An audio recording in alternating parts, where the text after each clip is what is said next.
यहाँ पे ट्रेंड चल रहा है सोशल मीडिया पे कि एक्सटेंशन नामंजूर, फिर इमरान खान साहब ने ज़हनी मरीज करार दे दिया। अब ज़हनी मरीज कहने के बाद इमरान खान साहब ने एक नेक्स्ट लेवल पे इस लड़ाई को पहुंचा दिया है। और उसके बाद जो बातें आकर बताई सुहेल अफरीदी ने, और अभी सुहेल अफरीदी ने जो बातें बताई हैं ना, ये कुछ भी नहीं है। मैं आपको सच बता रहा हूं, ये मस्जिद में कुत्ते बांधने वाली बात कुछ भी नहीं है। जो ऑपरेशन ज़दा इलाकों में वहां के लोगों के साथ हुआ है और जो वाकयात हैं वो अगर वहां के लोग सुना दें ना, तो पाकिस्तानियों के पंजाब में बैठे हुए और सिंध में बैठे हुए कानों से धुएं निकल आएंगे। हत्ता के पेशावर के लोग नहीं जानते कि ऑपरेशन ज़दा इलाकों में क्या कुछ हुआ और किस तरीके से हुआ। ये बातें अब सुहेल अफरीदी ने बताना सिर्फ शुरू की हैं और ये नुक्ता आगाज है।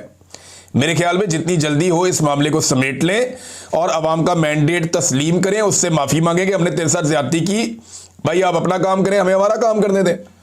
तो अब रद्देमल पब्लिक का बहुत सख्त आ रहा है और ये आने वाले दिनों में बढ़ता चला जाएगा।